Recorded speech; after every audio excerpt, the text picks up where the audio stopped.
the UK now is about £140 a week. So people are paying £140 a week to literally be fenced into their accommodation now. And yeah, I think the staff do support us. We've seen a lot of solidarity with staff, which I think is really, really important. We want to make it clear as 9K for What, and I'm sure the other organisations that are doing this agree, that we're not against university staff. We're against university bosses. We're against university management who seem to treat us like customers. They seem to just, treat us as disposable. They treat us, like Hannah said, as cash cows. So I think that's just really, really important to remember. Yeah, so I have full solidarity with the occupiers. I'm very surprised that the occupiers' Wi-Fi didn't cut out, because it's just in from some of my comrades in the occupied building that the University of Manchester has cut the Wi-Fi from the tower to try and get the occupiers out. So I hope your Wi-Fi doesn't cut off, Lucy, but it just goes to show you that, they say that they respect our rights to protest when clearly they don't. I also think, from being in Manchester today and talking to some of the organisations, the police behaviour has been really terrible. And I just wanted to talk about, kind of working class students and, bring it back to working class students and what some of the problems, the unique problems that they're facing. Say for an organisation in Manchester that that's organised, that mainly focuses on student welfare. Basically, they tried to organise a peaceful protest tonight. They followed all of the rules, they did all of the risk assessments, yet the Greater Manchester Police tried to issue them fines. And I think it's just really important to remember that, this pandemic, and especially the way the unis have responded affects working class students the most. And it's working class students that need these changes, yet we are the ones that are being barred from protesting because of the threat of fines. It seems that police now are wanting to issue fines, even when the protesters and the organisers are following the coronavirus legislation on protesting. So I think that's just a really important thing to bring up. But yeah, it's really important to remember that this is part of a wider struggle against the marketisation of education. And it's really important that students and staff show solidarity. We as 9K for What really want to make sure that we hold the university to account, get tuition fees reduced, refunded for semester one, and university halls rent reimbursed for semester one. They're our main demands. Okay, thank you.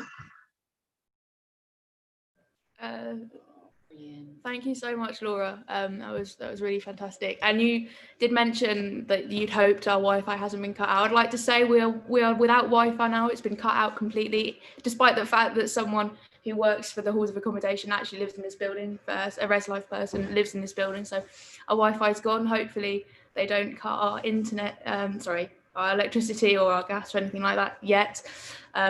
Anyway, next we're going to hear from Matty, who will probably say a few words and hopefully will introduce herself and why she's occupying. Okay, thank you. Oh, nice one. Hi everyone. I hope you can all hear me. I'm Matty. I'm one of the occupiers. So I represent a group called Students Before Profit. So Students Before Profit were founded to kind of head up the staff and student solidarity fight against how the university is treating us. Like this, the university failing to put people above profit is nothing new.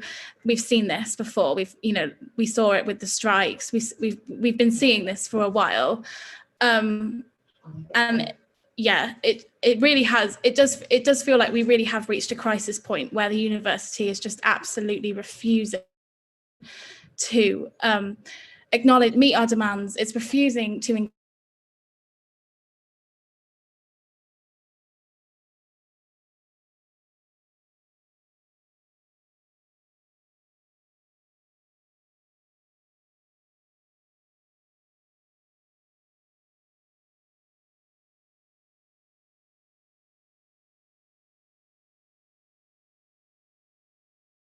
building. That is the real. Hi, just to let you know, you froze there for quite a long period of time. It might be to do with them cutting your Wi-Fi. Don't worry about it. Just start maybe about 2 minutes back from where you were. Right. Okay. Sorry. Yeah, I am sorry about that. So I was basically saying that this is nothing new from the university. We know the university are bullies. And I think today has just laid that there for all to see. You know, the university are trying to bully us, they're trying to gaslight us, and we just absolutely refuse to let it happen. It is not us that is in the wrong, it is the university. They could have prevented this months ago if they had listened to Rent Strike and if they'd listened to other student organisers. But instead, they've let Fallowfield turn into, someone used the words, police state, which is a bit of an exaggeration, but there are police everywhere right now. You know, and this is where people live. These are people's houses that university has just allowed to become like this. And I think that's really why I came on this call today, to stress to you guys the absolute gravity of our situation. We're not exaggerating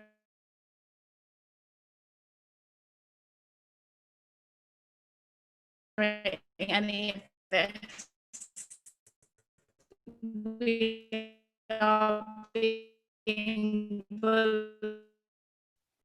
I'm like the Wi-Fi doom person. When I appear, it's because it really is. It's because you're frozen, and I know you're just kind of in summing up, but maybe just sorry, wind back a few seconds again to give us your closing remarks before Lucy comes back. Yeah. So my closing remarks would be that the university isn't going to win. It might take a few weeks, it might take a few months, it might take a few years, but actions like this will continue to put pressure on the university, and that would be my final demand. That my final remark, even, that we are optimistic that we will win, even though we are being bullied, like we are. Okay.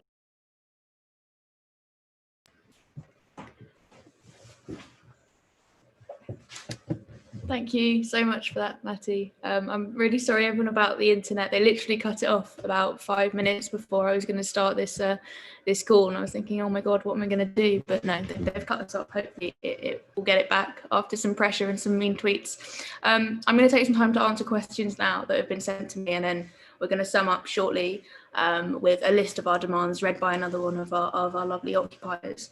So one of the first questions we got was from Helen Field. Hang on, let me find it.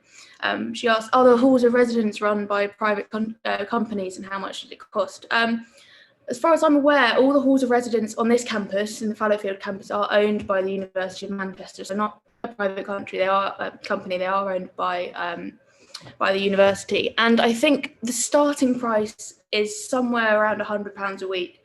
And then the most expensive is closer to 100 and 150. And they do increase the price by 5% every year, I believe. So, you know, last year in my student halls, I was paying something like £142 a week for a small room and a kitchen. I didn't have a sofa or a TV or anything like that. So it is a bit of a swindle that they demand so much money out of you for student accommodation, and they fence you in, and they don't give you a sofa, and then you get flooded and you have to go and stay somewhere. And then when you finally protest about it, they cut your internet off when you're about to do a live stream to many hundreds of people. But, you know, what can you do? You just keep fighting it. And we've also had lots of messages of solidarity from UCU, from the PCS, and from various other trade unions. And thank you so much for those messages of solidarity. They're going to keep us strong and keep us going. Another question we've had is from Lavinia O'Connor. It's not really a question, it's more of a comment, but she said, this is just criminal, and the university and government should be held totally responsible. And I agree. This goes bigger than just the University of Manchester. It goes bigger than just every university in the country. This is a government, you know, the government has let us down at every stage of this crisis.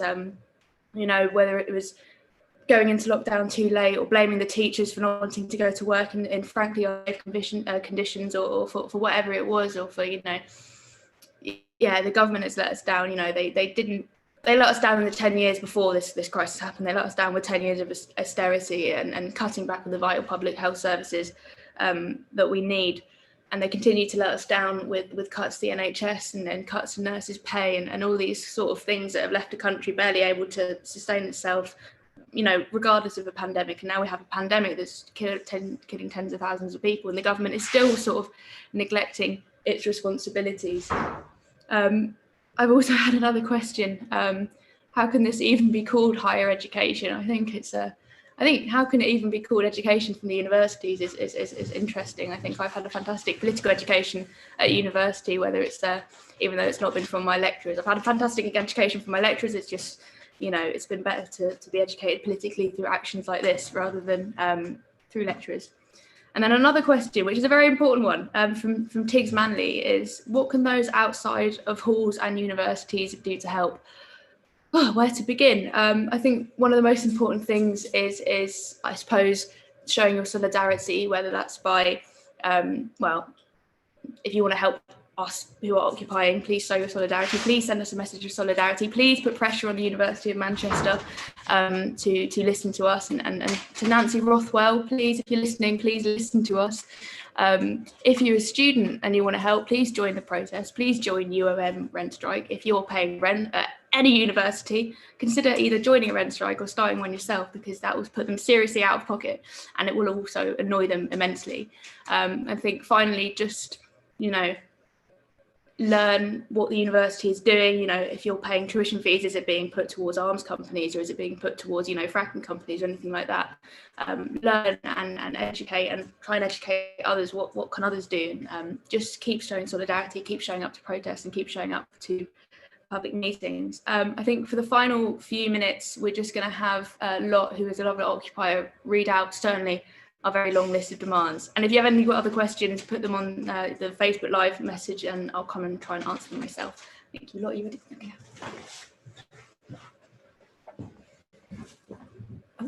Hi, so our demands are that a meeting is planned between Rent Strike and our administration with a concrete date, time and Zoom link to discuss the previous demands as stated here. A rent reduction of at least 40% for the remainder of the academic year 2020 to 2021. Offer all students no penalty early release clauses for their tenancy contracts for both this year and next academic year. Increase the standard of support for students in halls of residence, food, laundry, and posts for isolation flats. Better security, faster responses to complaints about standards of living, example like broken fridges and stuff. A commitment to no staff redundancies while the pandemic continues, and to maintain a consistent dialogue with the UCU around issues that affect our staff members with a focus on transparency. There must be no punishment for rent strikers and/or tower occupiers. Alongside the demands we have outlined above, we are in full solidarity with those raised by the Safer campaign. Our fights are the same. The students are united in their struggle. Thank you, Lot. That nicely sums up our demands. I think hopefully they'll be listened to. We have one final speaker now, and then I'll answer your questions, and then we'll sum up.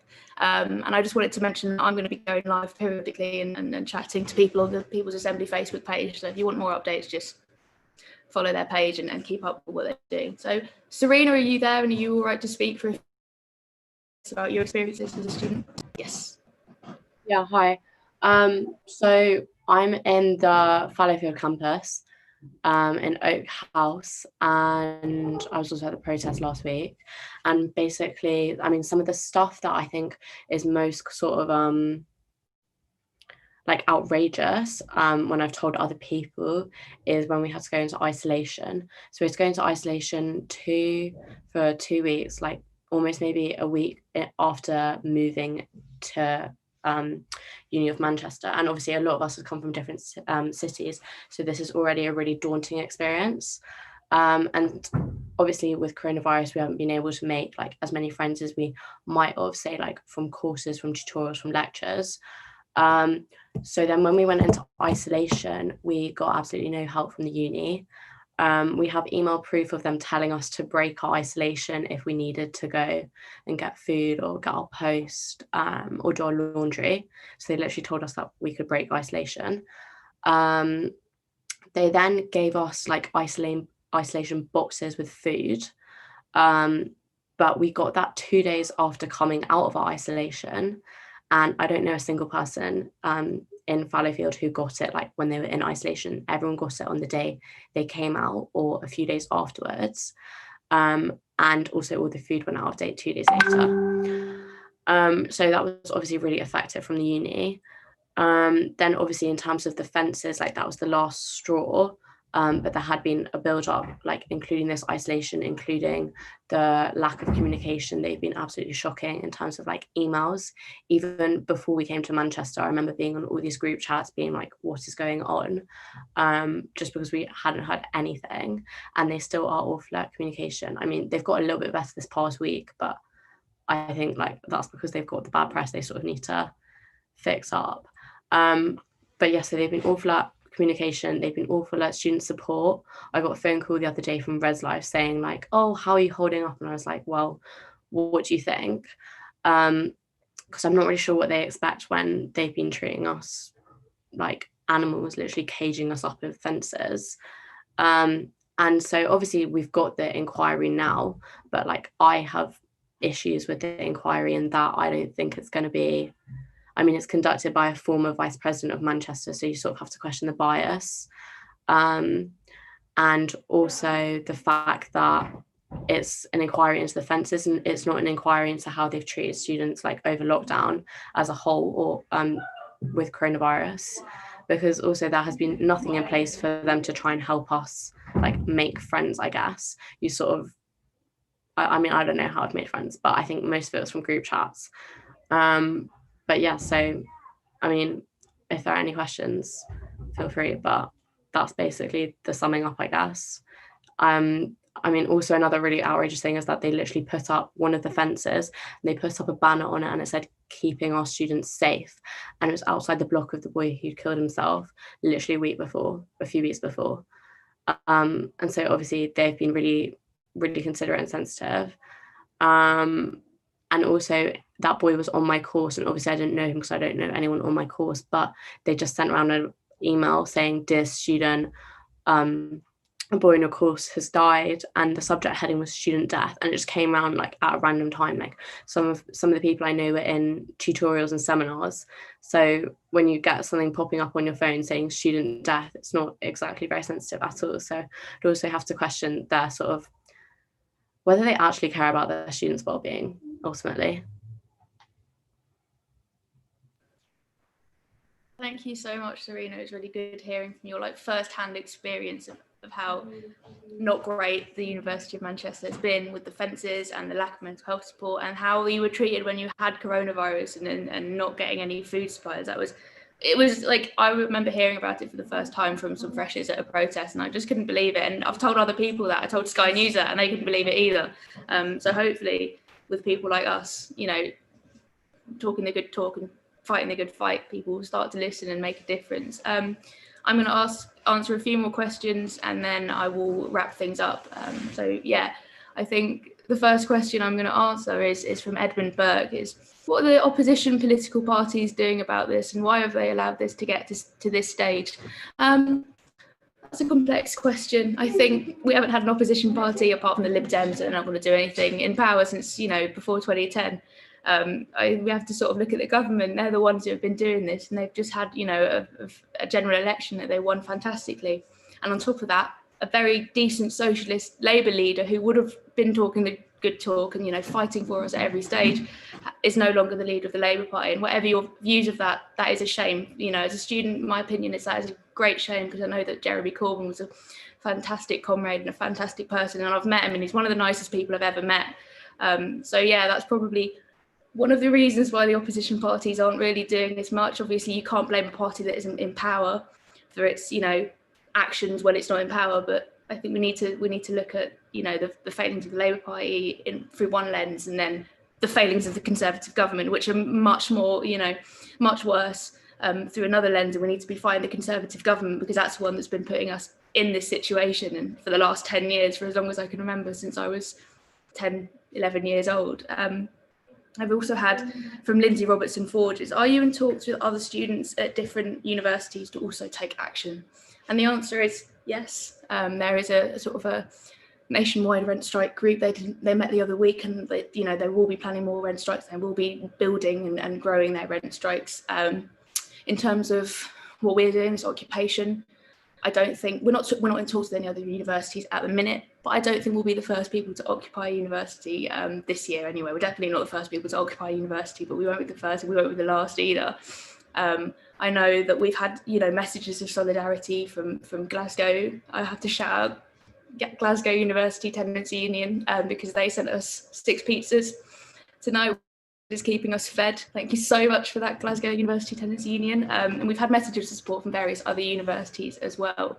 I know that petitions are being set up in places like Birmingham, petitions of support. So if you're a Birmingham student, keep an eye out for this petition. I know it will be coming out soon. Connor Spence has asked if occupiers need material support. We have resources to keep us going for quite a long time. But if you want to, swing by and drop us off some vegan food, please, that would be fantastic. Or any other, books or anything like that, or board games or anything like that, we would greatly appreciate it. We don't have the internet now, so we can't even watch Netflix. Unfortunately, is what every student loves to do. And do you have an email for us to apply more pressure? The answer is yes, and I think it is toweroccupiers@gmail.com. I'm going to find that. Girls, do we know our email address? Yeah, which one? Toweroccupiers. Yeah, it's toweroccupiers@gmail.com. There you go, toweroccupiers@gmail.com. So messages of solidarity and support, please send to that email address, toweroccupiers@gmail.com. And can a legal case be put together? We've not broken any laws, so I would really doubt that. Is that correct? Yeah, we're not breaking any laws. This is not a residential building, and there's still people living in it. So we've not broken anything, and we're not going to break anything. We're not, we respect the people that work here and the people that live in Fallowfield, and we love them. This is our community, so we're not going to do anything that would upset them or do anything like that. I think that's all the questions I've had now, other than messages of solidarity and support from all over the country. Please keep sending these to toweroccupiers@gmail.com or tweet them or anything like that.